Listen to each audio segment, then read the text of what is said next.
Welcome into another episode of That Betting Podcast with Predictology. My name is Kris, the MLS card guy. We're joined by the brains behind Predictology. It's my guy, John. How are you, John? I'm great, Kris. And what a week it's been in MLS, both on and off the field. Yeah, there's been a whole lot happening. Sometimes it's been kind of hard to keep up with. I know a lot happening at DC, so maybe we'll get into that, being my team and obviously wearing the jersey right now. But some good, some bad, I guess. I don't know. I don't know how I feel. Mixed feelings. But we'll go ahead and jump into last week was a bit of a rough one for us. We got a few things right. We got denied by some late goals, at least on my end. I remember I did one. How do we do overall, though? Yeah, so my best bet of the week landed with both teams scoring in the Cincinnati match with New York Red Bulls. You were unfortunately way off the mark with Portland as they maintained that incredible hold over Seattle, running out 3-0 winners. It's an absurd game. Yeah, it was very much so. I watched that one. And my value favorite of the week was Real Salt Lake, and we were looking very solid at 2-0, but somehow Colorado found their way back into the game to run out 3-2 winners. We both correctly suggested over 2.5s was a lock in the Atlanta-Austin game. Perhaps didn't see them all three goals ending up on the Austin side, but we'll probably touch on that later. Our value bets for the week, both were losers, although you came within a whisker of landing yours. You had Inter Miami win or draw versus Orlando, and the last minute, I think it was an own goal, wasn't it? Not only was it an own goal, I had the goalkeeper defender stack for the defender that scored the own goal. And so 90th minute, I lose the goalkeeper clean sheet. I lose the defender clean sheet. I was in tier 2 position and I ended up getting nothing. So it was a rough minute there for me. Denied there by the late winner for Orlando City. Yeah, and in our other games, I think we did pretty good with our general previews. We got the over 2.5 goals in LA, Seattle, Atlanta, as we've mentioned. We also had KC. I think one of my picks was KC to win in Montreal at a very decent price. Didn't see that one. I'd also gone against you and had Orlando to win, so that was good from my perspective. And we also suggested both teams to score on a draw in Houston, which was another cracking ending with 2 goals after the 90th minute. Yeah, and you could see, really, we talked about this on the Sower in the States pod, you could see the passion and the rivalry on full display for rivalry week there between Houston and Dallas. And the Houston has since played Austin, and now Austin will play Dallas this weekend. So we'll talk a lot about the Texas teams here because all three are very fascinating in their own ways. But I think we'll kind of keep it much the same format that we did last time. We'll kind of go through a few bigger games that we had highlighted, and then we'll just kind of rapid fire the rest of the games through and try to get a general consensus on at least most of these games. And then after that, I think we have a couple topics to cover. We're gonna talk a little bit about DC United and what Rooney going there means and how I can't make up my mind on how I feel about it. We're gonna talk a little bit about how you should be watching the weather and what that would mean for your bets. And then we'll talk a little bit about a transfer rumor that is just amusing to me at this point. So definitely stay tuned for that. But I think we'll start with the Texas. Actually, before we jump into that, I got my fun fact of the week again. What's the current record defeat in MLS? What's the scoreline? Okay, that's just mean. That's very mean. So there were 5 games or something there were 4 that were 7-0, and there was one that was 8-1. So 7 goals is the worst defeat ever, and 8 goals was the record. And we got very lucky to not set that because they missed a penalty too, and it wasn't even. Yeah. It wasn't even like our goalkeeper did something great. They just hit it down the middle, and our goalkeeper decided not to move because he was tired of giving up goals. So, that was no fun. But a lot's happened since then.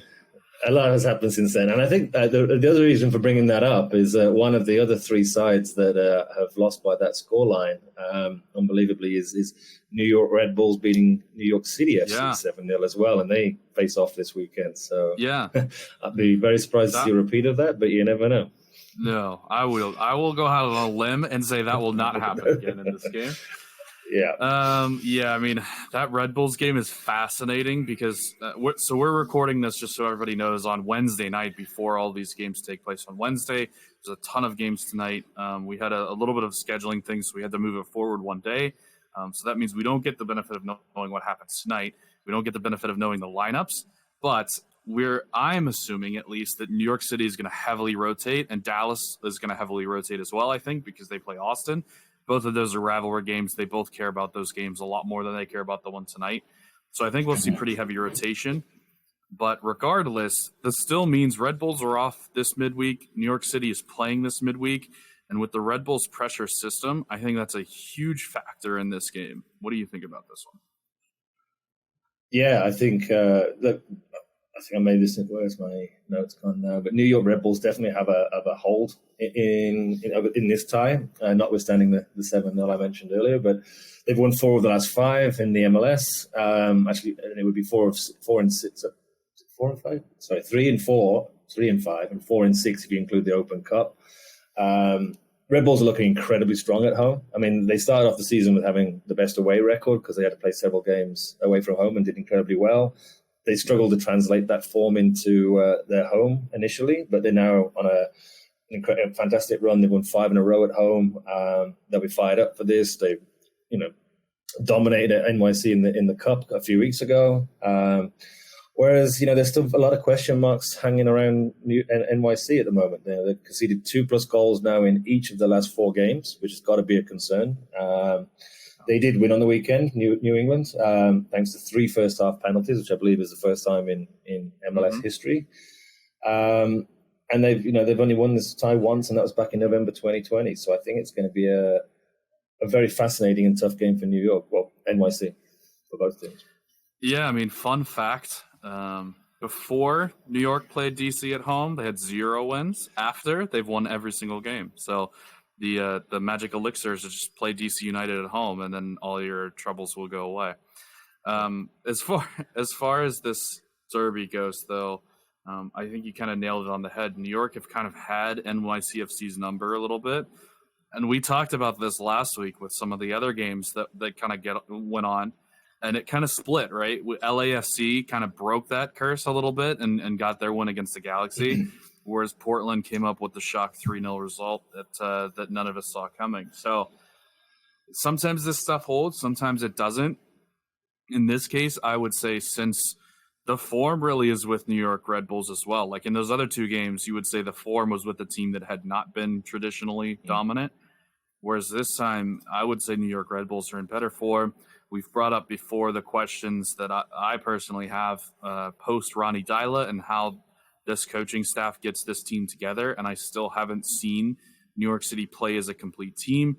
Tati Castellanos rumors are heating up again. So that could be something to watch this week as well. New York does not have a lot of success going to play the Red Bulls at Red Bull Arena. It just hasn't happened very much. Red Bulls are 2.13 as the home favorite, 3.13 for New York City on the road. And then, I mean, the numbers suggest that NYC is a pretty decent value, but I'm still looking at Red Bulls being at home and being less than even money. Yeah, like I think there's arguments to be made at both of those prices. I mean, you won't get NYC above 2-1 very often in the season, right? But there is obviously a lot of merit in New York. I'm actually probably going to side with this finishing as a draw. I actually think it'd probably be both teams scoring, perhaps a 1-1. And that's actually a good sort of segue into some general stats I wanted to share on the league at this point in the season. And I will add the caveat that this has been said before the game's taking place in midweek. And so I would, anyone listening and following to this, to check those results and see if that changes any of these trends. But at the current point in the season, only 18.25% of games have been ended in a draw so far. Compared that with the 5-year average, which is closer to 23%, we're sort of 4.5-5% below the current season trend. 1-1 scoreline in particular has been an unfavorable scoreline so far this year. It was just over 9% of games finishing with that scoreline, where the 1-year average is 11.8 and the 5-year average is 10.09. So again, I do think we'll start to see a few more 1-1 scorelines appearing in the program. And one in particular, draw halftime, draw full time, is almost 35% below the 5-year average. So I'm going to be sort of, pending today's results, sort of keeping an eye on and trying to identify games where there's value in the draw, and I think this is one of them. Yeah, there certainly could be value in the draw, and a game that we may not talk about too much in detail, but a game that I'll probably end up picking a little bit later, Inter Miami and Charlotte. I think that game has a lot of draw potential just because I think that could be really low scoring, and I tend to think of low scoring games having a better chance of a draw. So I kind of like the number in that one. The draw is 3-3-6, whereas in the Red Bulls game it's 3-2-3. So I think the Inter Miami Charlotte game, the draw there is going to be an interesting one to watch as well. But yeah, you're right. There's been less draws than I think we probably should see, which means we'll probably end up seeing some regression back to the mean, and we'll probably see a few more draws, if not, right now over the course of the season. That's interesting. With the Inter Miami game, I'd probably edge this towards Inter Miami. So although you've highlighted low scoring, they've actually scored two or more goals in each of their last 6 home games and won 5 of those. And they currently sit 4th in terms of home improvement versus away performance. And particularly that comes from a goals perspective, where they're scoring 56% more goals at home than they are in their away matches. So I would actually side more towards Miami in this game, I think. Yeah, I don't think you're wrong. I think the value is on Miami, especially above even at 2-1-2. And we won't get too in the weeds with this one. My actual value bet is actually both teams to score being no. So I think that there are not both teams scoring in this game. So I could see 1-0 either way, or a 0-0 draw, or something to that effect, or even 2-0 Miami. I would lean Miami if I had to pick a winner, but I think realistically we're just not going to see a ton of goals in this game. So I'm more leaning towards BTS a no than anything else. Yeah, I wouldn't disagree with you there. That's certainly a reasonable. Of course, now that we've said that, it'll be a 5-4 thriller. So let's see. Let's talk about. Let's go back to our Texas teams here. Right, we have Dallas playing Austin this week. Obviously, Austin played on Tuesday night. They played against Houston, got the 3-1 win. All 3 of those goals are absolute masterpieces. Definitely take a look, especially the third goal, playing all the way from the back, just picture perfect all the way up the field. Houston actually took the lead in that game, and it was 3 minutes, and Austin had them pegged right back, and then it was done from there. Dallas plays later tonight, so we don't know the results of that game. But again, we talked about it with the Hudson River Derby. We expect both teams to rotate, I think, during that game. So if they don't rotate, then definitely keep that in mind, that Dallas will have 1 fewer day of rest. But that being said, what do we think about Dallas against Austin? So look, I'll take Dallas first in this. I think we've got a lot more to say on Austin. It's been very, very impressive lately. But pending results tonight, Dallas are currently on a run of not winning in 6, and that would particularly have hurt with that late equalizer for Houston last week. They've also not won at home in 3 games either. So I think that a lot will depend on how they line up in midweek and how they perform in midweek. But I'm sure that they won't be looking forward to welcoming Austin, who are on the run at the moment of winning all 4 of their away games. As you said, they had a good win last night. One fact that might give Dallas a little bit of hope is that Austin have not beat Dallas in the 4 games that they've played so far. Now, the one thing that we were talking about off air before this show started, and I think it's worth highlighting with Austin, and I know you've got a few observations yourself, is Austin are incredibly lethal in front of goal. I was having a look at their goals per shots on target ratio so far this season, and they're actually averaging a goal every other shot on target that they make, which is an incredibly high number. Ironically, the next highest in the league for context is DC United, who are scoring 0.39 goals for every shot on target, albeit with 50 less shots on target than Austin have achieved. That's 1 goal in 3 shots, right? Basically, yeah. We've only taken 3 shots on target all year. Yeah, but if to give that real context, though, if you look at sort of the other leaders in the divisions like LAFC and NYC, they're scoring like 0.12% and 0.11% respectively. So, they're certainly creating a lot more chances than Austin. Austin's play, I don't think they take too many shots from outside the area. They're very much, trying to create the perfect chance and being very clinical when it happens. I think the only concern with a team like that is if you have a slight drop off in that performance, or teams get wise to some of your approach play, that can have a sudden and dramatic impact on the results that they're achieving. I think the other fact around that is I was quite amazed to see that 44% of Austin's goals are coming in the last 30 minutes of games at the moment. So again, I think if teams find a way or get wise to locking Austin down, reducing those shots on target or where they're taking those shots from, and particularly in those last 30 minutes, that's probably the one question mark over Austin. But everything else is extremely positive the way they've approached this season. Yeah, and it really comes down to this, right? We can't question their results from the previous games because some of them are absolutely fantastic. What we're really trying to say is we don't know if they can continue doing that for the entire season, and that's been the knock on Austin since day one, right? Since they started off really hot. Can they keep it up? Can they keep it up? Can they keep it up? So far, they've kept it up until proven otherwise. And I think that really you have to give a lot of credit to Driussi and Fagundes and some of his attackers that they have because they're just flat out putting away chances that aren't necessarily easy. Now, can that continue throughout an entire season? That's kind of the question. That's kind of the knock. That's the one reason I'm a little hesitant to kind of go ahead and make them one of my MLS Cup favorites because I do think you could get some decent value on them. But I don't know that necessarily holds up very well in playoff soccer. It's tough to win 3-2 in the playoffs. It's a lot more like 1-0, 2-1 type really cagey games. So I don't love Austin maybe long-term, but let's put this in perspective, what they've done. They've gone on the road to Charlotte, which is one of the toughest places to play, one of the top home teams in the league. They've gone on the road to Colorado, which is altitude, which is always difficult. And then 5 days later, gone on the road to Atlanta and absolutely wiped the floor with them to the point where Atlanta's breaking down and freaking out now. And then 3 days later, they turn around and smack Houston after conceding an early goal. They come right back and score 3 more. They've scored 3 goals in 3 straight games.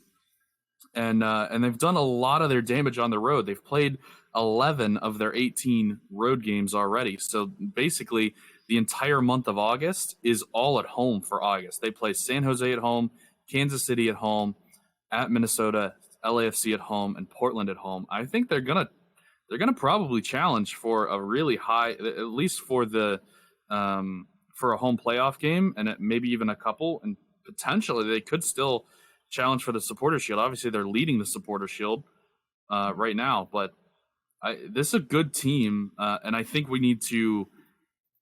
I don't want to say stop disrespecting them, but I've seen them as more than 2-1 every single game for the last few, and they just keep winning.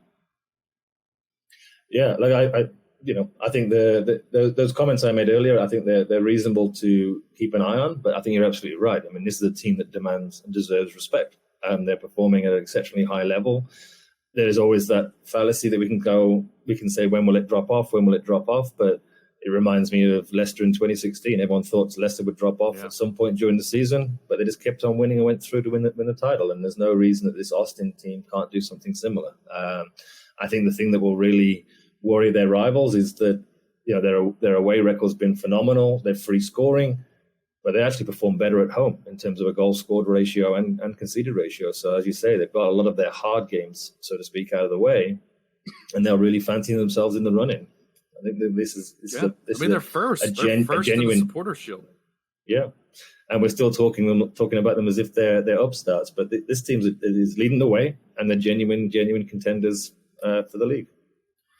Right, and you said a little earlier, like you won't find NYCFC at more than 2-1 pretty much ever. You won't find Seattle more than 2-1, although I think they're more than 2-1 this week. I have to check that. They're just at 2-1. They're 3.07. So. Yeah, I mean, it's tough to find some of these good teams at decent prices, even when they go on the road. And Austin is a really decent price. That being said, Dallas is one of those teams where if they're on their game, they can beat anybody on any given day. They have the talent to just absolutely dominate a game against just about anybody. So this will be an interesting one. I just don't think Dallas is on their game right now. No. So what's your call for this one? You going with Austin?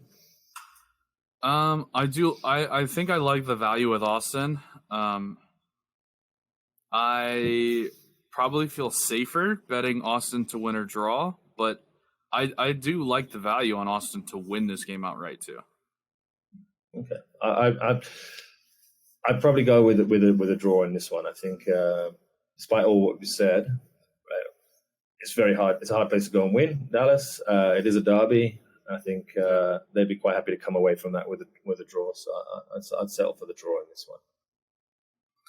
Yeah, I don't mind that, and the draw number is pretty high. It's 365, so I don't mind that either way. I do think there'll be goals in this game. If we're honest, like Austin, we've talked about Austin scoring, and Dallas can score with themselves. So it'll be interesting to watch that game for sure. Also, that is for the Texas Cup this year. So these are the two teams that are leading. I believe Austin just needs to draw in order to win the Cup, and Dallas needs to win in order to win. So it'll be interesting to see. That's the three-way between them, Austin, Dallas, and Houston. So yeah, it'll be a really interesting game. Obviously, mean a whole lot for the state of Texas. Really, definitely one to watch if you can. It's on very, very late at night for a lot of you, but yeah, definitely one to keep an eye on. Let's talk Colorado and LA Galaxy, because Colorado is a team that has really struggled here lately, and they still have so many good pieces, and you feel like maybe at some point they can kind of string something together and get on a run and get back into this thing. Whereas LA Galaxy, coming off the tough loss to LAFC, they play, obviously, we don't know what they're going to do tonight against San Jose. But yeah, back-to-back derby games and then go into altitude. This recipe for a letdown game here for the Galaxy. Yeah, absolutely. I'm a little bit worried about Galaxy heading into this one. The tie overall, the head-to-head record's pretty even, with 11 wins for Colorado, 12 for LA, and 6 draws. But in the 6 most recent, Colorado have won 5 of those and drawn the other. So they certainly had a more recent sort of stranglehold on this one. A little concerning that Colorado have lost the last 2, conceding 3 both games. But they do see a massive improvement in their home record, which is not surprising, as you mentioned, that it's high at altitude and it's a difficult place for any team to go to. LA Galaxy, a side that's sort of very much underperforming their XG. They're actually, on my records, are the 3rd worst in the division. They're nearly 7 goals below what they should be scoring, and only Chicago and, interestingly, Colorado are the 2 beneath them. So I'd have to take Colorado in this. I think, depending on their result against San Jose tonight, I mean, it's 2 tough games back-to-back for Galaxy, then a bit of travel and altitude, and Colorado are just a different beast at home. So I think I can see Colorado edging this one. Yeah, we talked about how there could definitely be some rotation this midweek from some teams going into rivalry games next week or this weekend, the games that we're talking about. The Galaxy can't rotate. They've got to play their guys against San Jose because that's a derby game.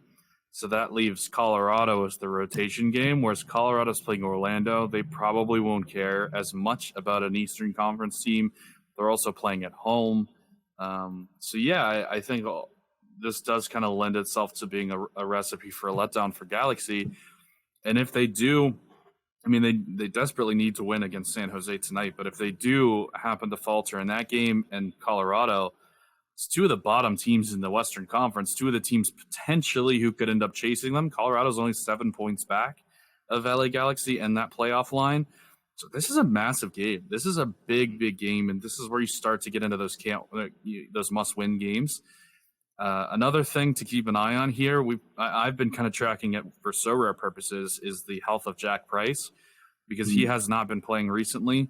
He's been questionable for, it seems like, 2 weeks now. And I mean, there's always still a chance that he could play midweek. There's still a chance that he could play in this game against the Galaxy. If he does play, that really, really helps Colorado out quite a bit. So yeah, health is obviously going to be a big one, but I still think LA going to Colorado is a tough one. It's a really tough one because it's definitely a trap game for them.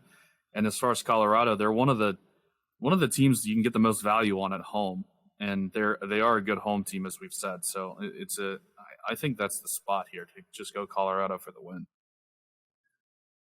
Agreed. And it's interesting you mentioned team news. That's probably a decent segue into I think the first thing to call out is I've just had the lineups for tonight, or tonight's game just come up, and Martinez on the bench, which is, I understand the need for rotation, but still a bit of a surprise considering Araujo is suspended for this one, so that's no Araujo, no Martinez starting this match. And Rios Novo remains in goal. But it's a little worrying. I think there's a bit more of a backstory to this one with following the 3-0 defeat to Austin on the weekend. From what I understand, the players and coaches were locked in the changing rooms for about 3 hours after the game. Martinez was very vocal, both from what we understand inside the changing room. He said he wasn't going to say. He said, I think I quote in him saying, "What said in the changing rooms stays in the changing room," and then proceeded to basically lay into the majority of the players and the front office. So all is not well at Atlanta. So it's very interesting to see him drop to the bench this game. This is a team that we thought preseason would be competing for the Supporter Shield, I think, a lot of us. And they're nowhere near that right now, right? They're honestly, to even just get into the playoffs would be a feat at this point. But this is the kind of thing that can kind of start that, right? Like this is the thing where everybody just kind of wakes up and goes, okay, like he's really mad. We're all really mad. Let's just stop messing around and just start working. Like just start doing work. Like they haven't had their entire front four I think they've had them like 2 games now. And yeah, their results are not good, but they can start tonight against RSL is a winnable game. And then at home again against Orlando on Sunday is another winnable game. Orlando will be coming off of Colorado altitude. So I'm assuming Orlando rotates some, but they also rotated before the DC game. No, they rotated during the DC game for Inter Miami and barely snuck away with an own goal win at home against Inter Miami. So it's not like Orlando is cruising right now. I mean, they're in 5th technically, but that's a game that Atlanta really needs to win. It's a game that Atlanta has dominated. Orlando's never beaten Atlanta. It's gut check time for Atlanta. This is the game to watch. These two this week against RSL and Orlando. They need 4 points at least out of these 2 games. Yeah, and you know what? I expected following the result on Saturday I was hopeful of them going out and winning tonight, and they may still well do. But I think there's a couple of things that concern me. I think obviously we've talked about their injuries, and they've been incredibly unlucky with that. And I think we've kind of given them a pass because of those injuries. But it sounds like from Martinez's comments that the players aren't trying in training. Some of them just not up to the standard, don't have the fight for it. He even went as far as hinting that his contract ends next year and this might be his last season with Atlanta. And then to see him drop to the bench, because I kind of thought you might get a reaction out of them, you know. And when a team gets beaten like that at home, they have that long sort of air your dirty laundry and really sort of get everything off their chest. You could see a reaction the following week. But I wonder if there's more to the story than just rotation and resting if Martinez is on the bench today, considering he's the captain of the team and sort of their figurehead. So, yeah, look, I think this is a difficult game to call only in that I need to see what happens tonight. I'm fascinated by the game. If we see a strong performance, potentially Martinez has a cameo in the game, everything feels good. I think they'll go on to the weekend and beat Orlando. But if Martinez being on the bench is an indication of it's punishment maybe or something like that in terms of him not playing, and then they put in another poor performance, they'll be there for the taking for Orlando. So I think anybody looking at this game definitely needs to see how tonight's game goes. Yes, I would agree. And it could be a combination of both, right? It could be a punishment for him for going into the media and saying it, but it could also be that he woke up the team and he got them going. because they needed someone to step up and say, look, this isn't good enough. This isn't what we're about. And yeah, Martinez is a guy that has had offers from the Premier League. He's had offers from big clubs, and he said, no, I want to stay in Atlanta forever and I want to retire here. And now they're starting on this game without him. Yeah, well, he is Atlanta, right? He's the figurehead of the team. And right. It seems very strange to rest your best player when you absolutely need a win, especially when you're already missing one attacker in Araju, who's out for a yellow card suspension. Yeah, there's a lot of threads of different layers to this story. So I'm not so confident about Atlanta right now. I think the fact he's not playing today seems a very strange decision. You wouldn't be resting players today, put it that way. You'd be gone. You need more than ever a win tonight in a performance. Maybe the guys out on the pitch will go and prove us wrong, but I think they might be there for the taking. I'm quite concerned. They have plenty of talent still on the field if he got through to them, right? Almeida's out there, Moreno's out there, Rosetta's out there, like George Campbell's out there. They still got a lot of good pieces. RSL they don't have their leader. RSL looks pretty full if this is what I'm looking at. I do see Diego Luna's getting a start, so good for him. Former USL guy that I know from down in League Two. But it's definitely an interesting one, and we may have some thoughts after this game, depending on how that goes. You're 100% correct on that one. Yeah, I'll definitely be heading off after this podcast to watch the game. So, should be an interesting one for sure. Let's see. What else can we go through? We've got the El Canadian Classique. I have not been doing a good enough name of saying the names of the rivalries as we've been going through these. The Canadian Classic is Montreal against Toronto. Pretty interesting game here, being that Montreal is kind of on a skid. Toronto's kind of on a skid. Which of these teams kind of wants to pick themselves up out of the dirt and start playing? Kind of similar to that Atlanta-Orlando game. Well, I think I flagged Montreal in our first show in saying that they were very free scoring, but also very free conceding. And I said it wouldn't take much of a drop off in their scoring ratio to see their results change quite significantly. And I think that's been borne out in the last few games. They lost 2 in a row, 3 of the last 5, and just scored just 1 goal in those 3 defeats. Interesting thing is, between these two sides, if you look at their last 5 games each, there's only 9 goals that the two teams have scored between them during that period.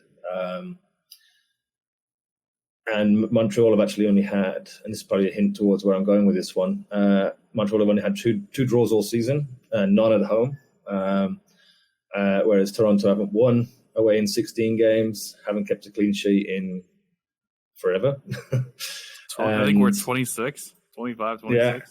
And they got 3 defeats in their last 5 games. So I think this will be an interesting one. I think it's definitely going to be a low scorer. And yeah, I can see a draw and even maybe a 0-0 on this one. Maybe that the unicorn will finally arrive and give Toronto a clean sheet.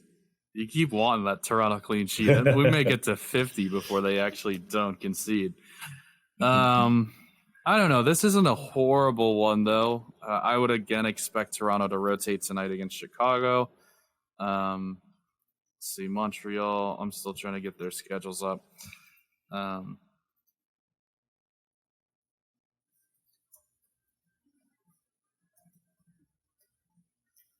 internet is really not doing too well. I'm going to mark this so I can get it out.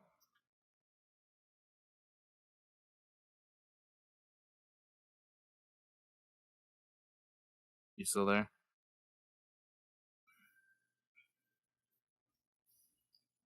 Still got me? Yeah, still got you. All right, cool. So Montreal doesn't play this midweek, which gives them a little bit of an advantage in my mind. They obviously played at home last game against Kansas City, and that was not a good result at all. They've gotten smoked at LA Galaxy earlier, so they're just really not firing right now, not on all cylinders. It's tough. I kind of want to go draw as well in this game. like 1-1 type of a draw. I think I can't see Toronto not conceding, but Toronto does score some goals, so I do think they'll probably be a 1-1 type of a draw. Maybe 2-1 either way I could see. I would probably just stay away from this game entirely, though. I don't think I want anything to do with this. No, I mean, it's not one for getting particularly strong position on any of it. 16-1 on a 0-0 draw is a little tempting. But I wouldn't be going too hard on this one. But for me, it's a draw, possibly 0-0. Yeah, I think that's the way to go there. Last kind of highlight game that we'll go through here. Talk like Chicago against Seattle.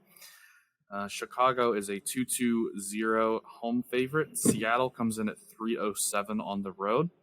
Obviously, Seattle just had the kind of shocking result against Portland this week. Chicago plays Toronto during the midweek, so interesting to see how that plays out. I believe Seattle is off, but I can check that here. What do we think about Seattle against Chicago? I think that the standout stat for me was Seattle's the fact that they've only conceded their games away from home are quite tight affairs. They've been under 2.5 goals in each of their last 4 away games. Chicago themselves have lost 3 of the last 4, although they do generally perform better at home, particularly on the scoring front.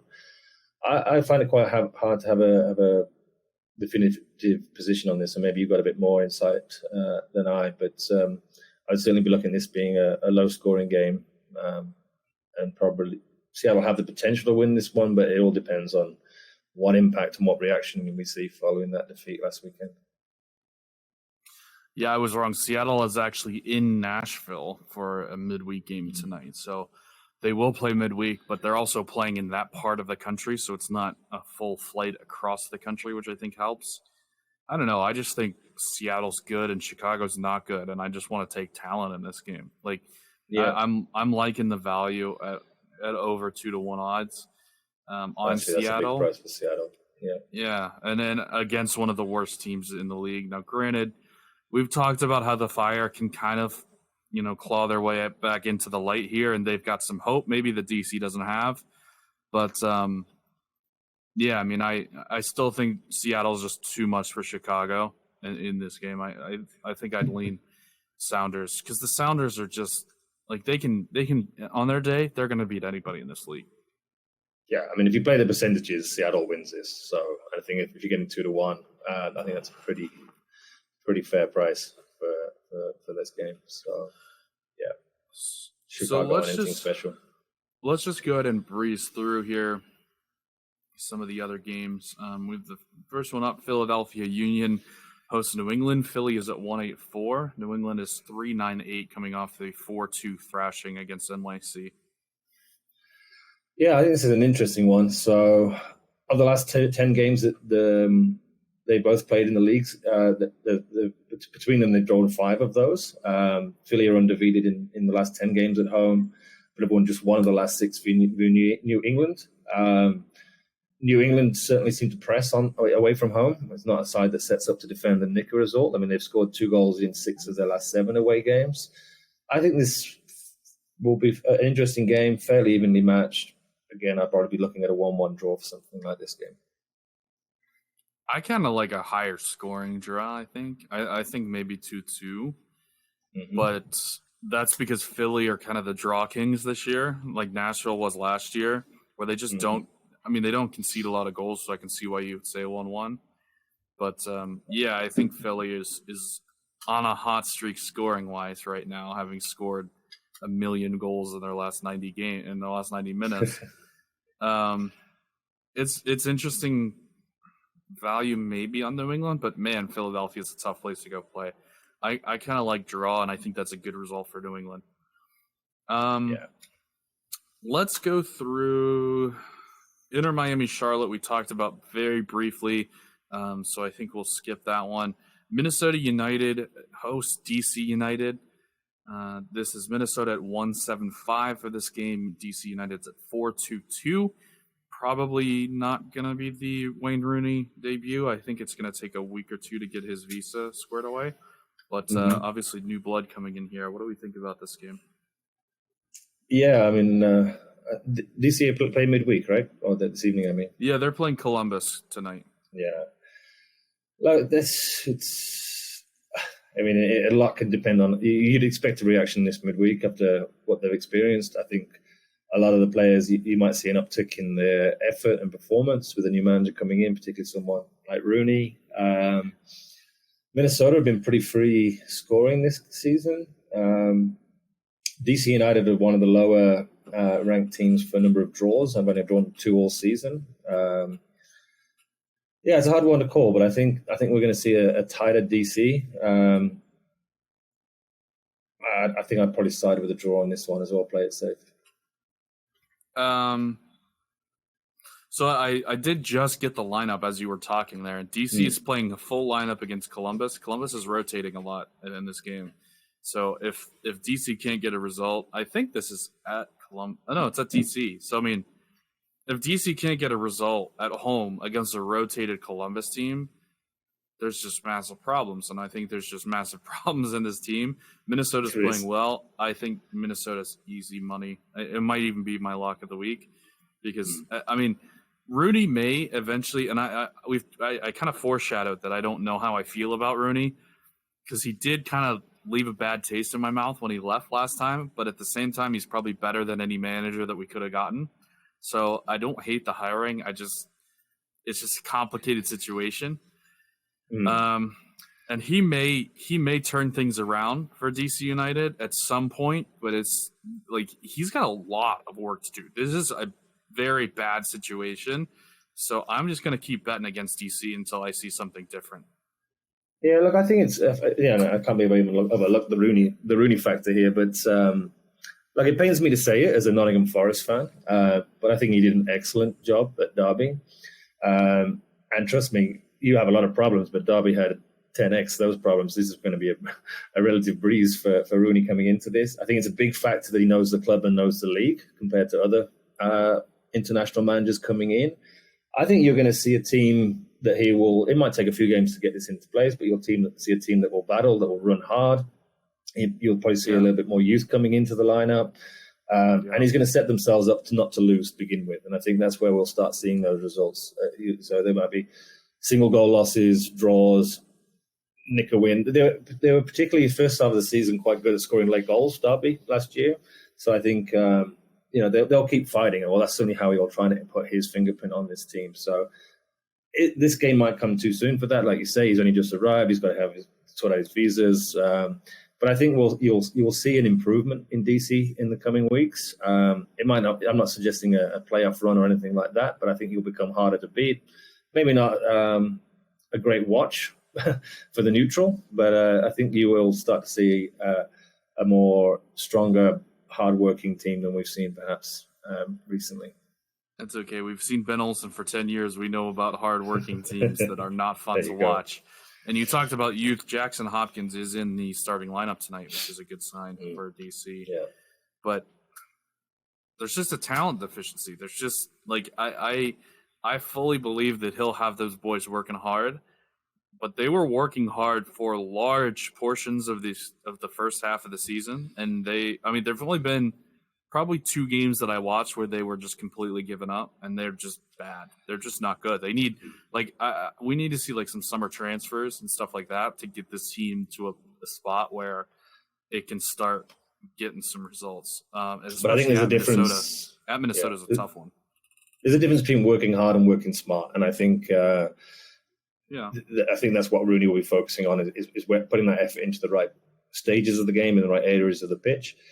It didn't seem, and a bit at least from a very short soundbite, like they were going to be rushing into the transfer market. I think it seemed like Rooney is aware that he's going to have to work with what he's got right now.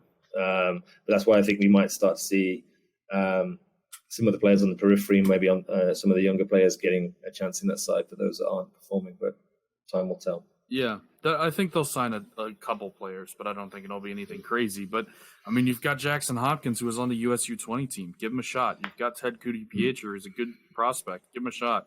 Moses Nyman's been hurt all year. Give him a shot. Like, they've got some guys that they can play with. But, we'll see. I as you can tell, I have mixed feelings. I have no idea how I feel right now. We talked that game. We talked Atlanta, Orlando, Hudson River Derby. So the hell is real rivalry? Columbus Crew against Cincinnati. Columbus disrespecting DC United and rotating away from home in the midweek. And they face Cincinnati on the weekend. What do we think about this one? Well, it's I think if you go purely on the stats, Cincinnati is probably where the value is. Although I do feel like Columbus are one of the sides that can potentially be pushing towards the end of the season. I think they just basically need to sort out their scoring. They're the 7th worst scorers overall with 23 goals in 18 games. If you remove the DC United result, they've scored 1 goal in the last 4 games at home. Sorry for bringing that up again. But they did go to Chicago and score 3 last week after being 2-0 down, which I think is a positive sign. The fact that they failed to score in 44% of their games this season is a definite concern, and I think it's abundantly clear to everybody outside and inside the club that's their biggest issue, is scoring.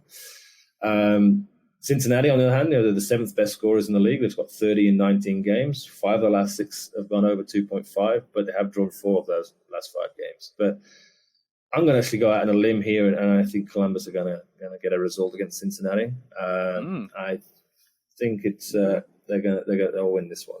I can see them having a stronger second half, final third of the season. So, yeah. I can respect that 100%. I like Columbus down the stretch, and you mentioned how bad they've been scoring goals, and that's why they went out and spent $10 million on Chucho Hernandez, and immediately he scores the winner against Chicago in his debut. Right. So that it's not solved, but that's a big step towards that, towards solving that problem. The problem is Cincinnati also can score goals, and I think this will be like a 2-2 type of game where, I mean, either team could nick a 3-2 result, or this could be like a 2-2 draw. I just see goals in this game. I think I'm going over on goals. And this is a nasty, nasty rivalry. So it'll be definitely a fun one to watch if you want to stay up a little bit later. Both these teams have new stadiums too, but Columbus is a nice stadium. They're not separated by too much. I think it's like 2 hours drive maybe. So there should be some traveling support as well. It'll be a fun one. Again, Columbus is for sure rotating against DC because I saw their lineup. There's no Zelarayan. There's no Chucho Hernandez. So they're waiting for this game. That's for sure. Nashville is – go ahead. No, I was going to say goals for Columbus is progress, but hopefully they can be goals and a win from my perspective. But, I agree. Yeah. I think this could be a very fascinating game to watch. I just really like Cincinnati. I hate betting against Cincinnati. Nashville against LAFC. Nashville hosts Seattle tonight. Then they host the other best team in the West, LAFC, on back-to-back weeks. So it's an interesting one. They're 2-2-6 to win at home, 2-9-4 on the road. Just quickly, what do we have on this game? Yeah, look, I think this is a very, again, another interesting game. Very tough place for LA to go. The one standout stat for me was 76% of goals conceded by Nashville have come in the second half, whereas 61% of goals conceded by LAFC have come in the first half. So this could very much be a game of 2 halves. So, I'm thinking, I think there's goals in this game for sure. And I think we could see 2 very different results in the first half and the second half. I think LA would be happy to come away from here with a draw. And I think that's probably a fair marker.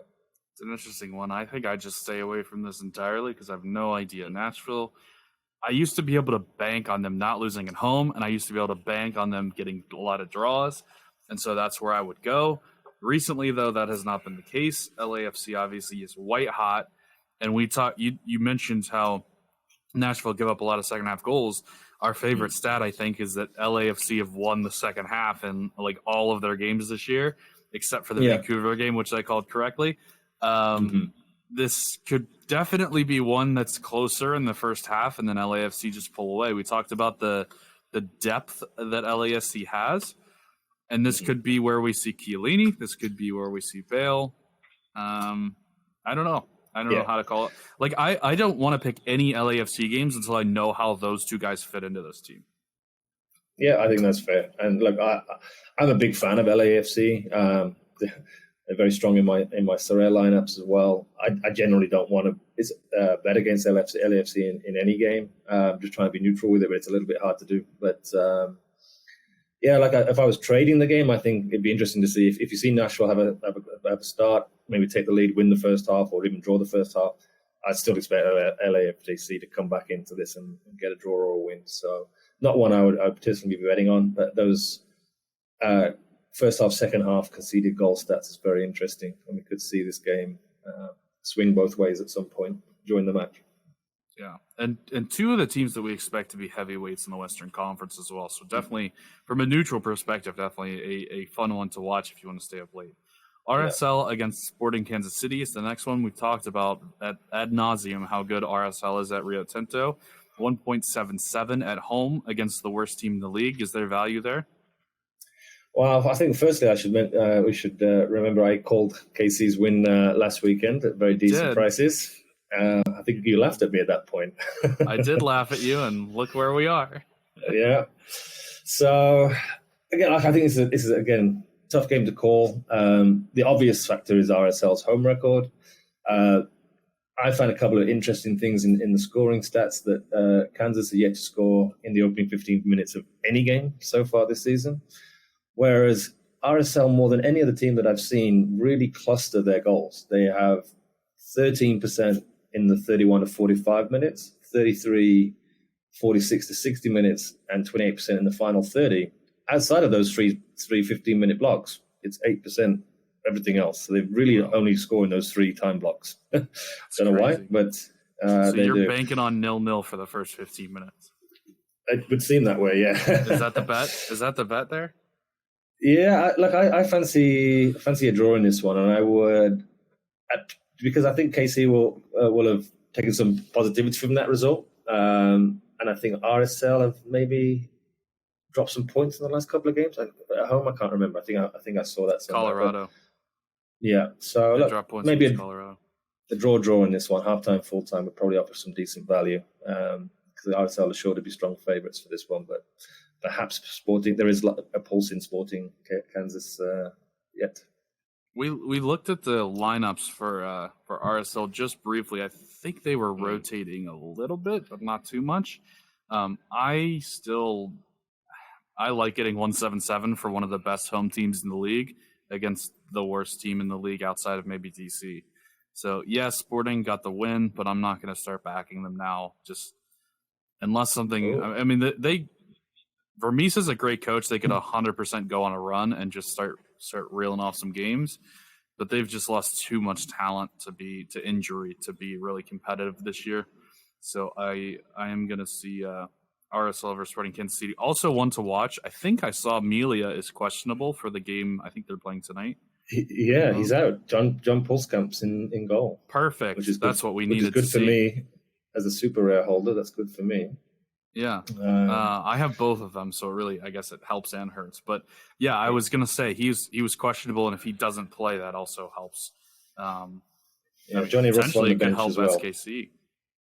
Yeah, Russell on the bench as well. And I've actually been thinking, with their form, why don't they just drop Melia anyway? But so hopefully, Pulskamp takes this job and runs with it, because I called at some point he would take the starting job this year. I've been waiting since April last year for Pulskamp to get this shirt, so let's hope it continues. And it's not like Melia's getting any younger. Okay, moving on. So next up on our list here is San Jose against Houston Dynamo. San Jose comes in at a 2.04 favorite. Houston at 3.26. Now, obviously, midweek games here, so we don't know how San Jose is going to do against the LA Galaxy. We do know that Houston has already taken their 3-1 loss to Austin. What do we think about this game here, John? The standout stat for me in this one was San Jose are one of only 2 sides who have not failed to score in any of their home games this season. That said, they have only won 1 in the last 5 games. Houston come into this after, as you said, defeat the previous day. That gives them 1 win in 6 now. But they have won the last 3 between San Jose and Houston. For me, I wouldn't be going too strong into this one, but I would potentially be looking at both teams to score based on that home record of San Jose's. I think that both teams to score is probably the likely outcome here. Yeah, I think I like both teams to score here as well. San Jose, pretty much any San Jose home game, right, is San Jose to score and the other team to score more. San Jose just not doing very well right now. Houston comes in, and you're right, they haven't been doing well either, but you kind of feel like Houston has a little bit more hope, but then they're on the road, just got whipped by their rival, so yeah, one that I might just stay away from. San Jose may be a slight favorite, but again, both these teams played derbies in the midweek, so neither one could rotate. Potentially, we could see rotation from both in this game, which just makes this even harder to call, so I just want to stay completely away from this one. And then our last game here, Portland against Vancouver, another part of the Cascadia Cup rivalry. Portland coming off a massive win in Seattle, 3-0, completely dominant. They're 1.67 against Vancouver, who continues to be disrespected. Now, this one is not at BC Place, so I cannot completely go with Vancouver here. But what do we think with Portland? Yeah, the things that started out for me this in the last 5 between them, they seem to be rotating who wins the tie.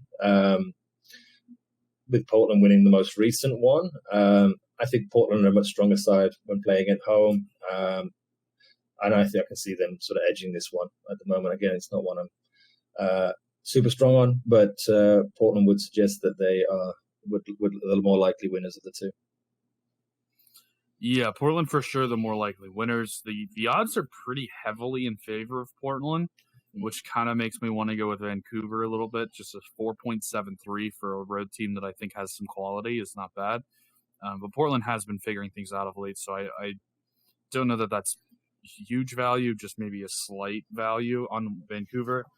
But obviously at those odds, Portland is going to win this game most of the time. So it's going to be interesting to see how that one goes. Obviously another rivalry game, so you kind of throw the records and the form out at the time. Let's close here with the transfer story that you had kind of brought up that I just found kind of amusing. Luis Suarez was talking about he's got 5 or 6 MLS teams interested, but he only wants to go play on a playoff team. What do you think about this one? Yeah, look, I think that I think he sort of put to bed. I think the reason for making that comment was partly to break any potential link with Rooney's arrival into the MLS, because I think that was one of the first connections that people were making. He has been quite open that he's in discussions with several MLS sides, 5 or 6, I believe. And yeah, his sort of requirement beyond, I'm sure, a ton of money is to be only with a side that has genuine playoff potential. You could say that that's the competitor in him, or you could say it's do those 1 or 2 extra games make a difference heading into the World Cup? But what's your view on that, Kris? Well, that was my question. Was why does he want to play in the playoffs? Is it just to keep in shape for the World Cup? Because like 1 or 2 games is not going to do that for you. Because I mean, you could be on the best team in the league and still lose your first game and not play again. You never know in the playoffs, so it's tough there. I think the reality is Suarez is a fierce competitor for sure, above the line and below the line. So I'm sure he's wanting to play in a team where he can probably enjoy his football, but also have a realistic chance of winning each week. Look, I'd be interesting to see where he ends up. What do you think is his most likely destination? I don't know. I have no clue where he ends up because, I mean, obviously Miami's got Pozuelo. I don't know that they would really want to get rid of the Pozuelo-Campagna kind of partnership there. I mean, Miami is always the destination that everybody says because it's Beck's team, because, Messi may end up there at some point. But I don't know. It doesn't really make sense to me from Miami perspective. Yeah, I mean, are LAFC going to pull another surprise and add Suarez to Bale and Chiellini? I don't see it personally. I mean, that would be 3 aging European superstars, which is very much against the grain of what they've done in recent years. Potentially Toronto have got 2 designated spots open now after Pozuelo's move. But would you class them as playoff contenders? Bernadeschi's going to Toronto. So is that confirmed now? I knew that was sort of they were discussing. If it's not confirmed, it's all but confirmed, I think. But I'm pretty sure, from what I hear, that's probably going to happen. So, yeah, 3 players that were on the field for the Euro final are in Toronto itself, and they probably don't even make the playoffs this year. How wild is that? Crazy. But it can certainly help with Columbus's scoring record, maybe. No, they got Chucho Hernandez. They don't need Suarez. That's what I mean. Like, you look around the league, and there's just so many teams that are like, nah, I don't really think he fits there. I don't really think he fits there. Doesn't really fit that culture.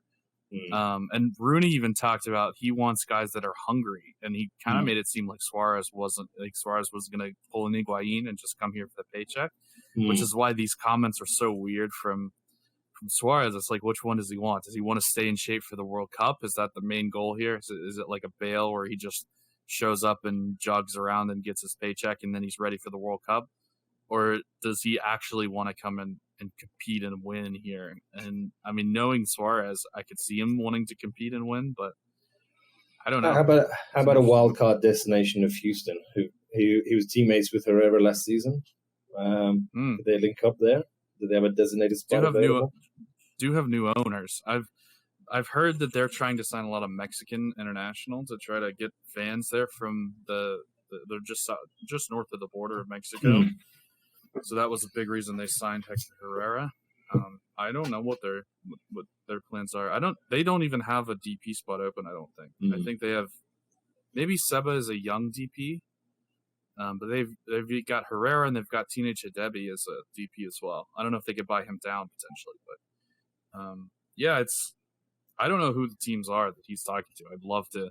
It'll be interesting to figure out if he does end up coming here, where he goes and what happens. So I don't think we've heard the end of the aging superstar transfer yet. We're getting to that point where this league doesn't need that anymore. But I think guys still want to come here and play and try to help grow the game and all that stuff. So it's an interesting one, but definitely one to keep an eye on. Yeah. Any other comments or questions or anything before we close down here today? No, I think we've covered off of everything. It's going to be very interesting to see how these midweek games go. As we're speaking, Atlanta are 1-0 up and looking pretty energetic. So that's one to keep an eye on ahead of the Joseph fired him up, baby. They did. Here comes Atlanta down the stretch. Love my Atlanta stack is appreciative of that. So yeah, I think that's a good place to let off for here. We will see you guys at the same time next week. Have a good one. We didn't do our best bets. Oh, cool. Well, we can put that in. We're gonna have to edit all this anyway. It doesn't matter. That's all right. So yeah, we'll just wrap things up here with our best bets of the weekend. So what do we normally go? Our best favorite bet of the best favorite of the weekend? Yeah, so we have the 3 categories. We have our best bet, so that's our preferred bet of the week, our value favorite, and then just value bets. So something we think that's offering a decent price. I would say my best bet of the weekend, and this is partly price driven, will be LAFC to go and win in Nashville. Ooh, that's an interesting one. That's not one that I was really looking at, so that's a really interesting one. Best bet of the weekend. I know who my value play is going to be, and I think my best bet of the weekend overall is going to be Inter and Charlotte. Both teams have scored no. I think that's a low scoring game, so I think I'll take the BTS no on that one. That's a very reasonable shout. I think my value favorite for the weekend, I think, is going to be Columbus to find their shooting boots and pick off Cincinnati.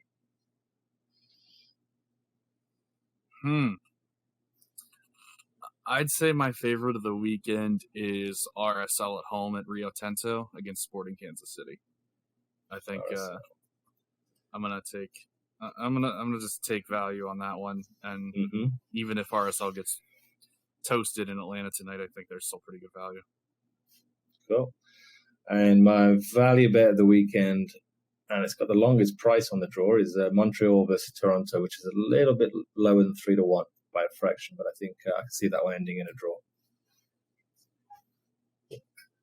What's the number on that? I think it was 3.96 when I looked in the decimal odds. 3.96 currently. So I like that. 3-1. You're gonna just barely get more value than mine. Mine's 3.85. Mm-hmm. I'm gonna take Austin to win in Dallas. Win in Dallas. Outright win. Right. Very good. Like I said before, I feel more comfortable about Austin to win or draw, but I do even a draw no bet. I would feel more comfortable with this, but that's going to be my bet. Yeah, like I think, if you look at LAFC, Austin, and then a push Seattle all around that 2-1 mark, I think you wouldn't go far wrong back in each one of those, and one of them at least is going to win to get your money back, and if two of them win or three, you're sitting pretty. So it's not a bad play looking at those big sides away this weekend. Oh, I actually do like Seattle against Chicago. That'll be my unofficial one. We've already written down the official ones, but that'll be my unofficial one. Cool. So we'll see how we did on those next week. Obviously, a bunch of games to go and watch tonight. Everything is kind of, as we've said, the Atlanta game has already started. Everything else is kind of getting started here. So we will go ahead and get to that. Until the next time, you guys have a wonderful rest of your week. Good one, John. Thanks, Kris. Bye-bye.